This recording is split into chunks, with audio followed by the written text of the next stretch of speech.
یہ کہانی ہے ایک چھوٹے سے گاؤں میں رہنے والے ایک غریب کسان کی۔ رامو ایک چھوٹے سے گاؤں میں ایک غریب کسان تھا۔ اس کے پاس تھوڑی سی زمین تھی جس پر وہ روایتی طریقوں سے کاشتکاری کرتا تھا۔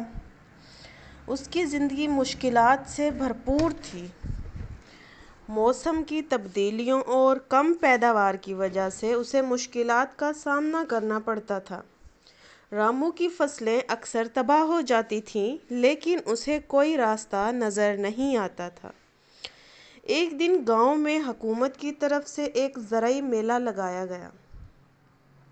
اس میں جدید طریقوں سے کاشتکاری سکھائی گئی اور ایک آدمی آیا جس نے لوگوں کو جدید بیجوں اور طریقوں کے بارے میں آگاہ کیا۔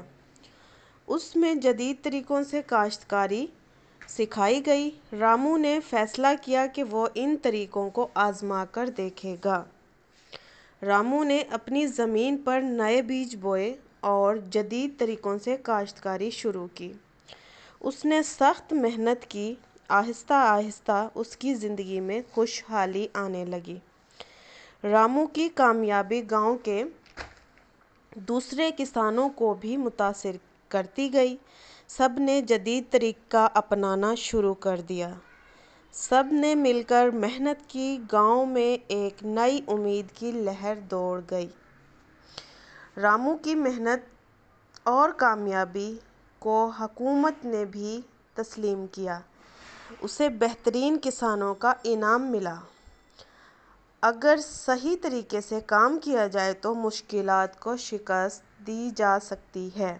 اب رامو اور اس کا گاؤں ایک خوشحال گاؤں میں شمار ہونے لگا اور سب مل کر خوشی خوشی رہنے لگے اور جدید طریقے سے خوشحالی آ گئی اور گاؤں ہرا بھرا ہو گیا۔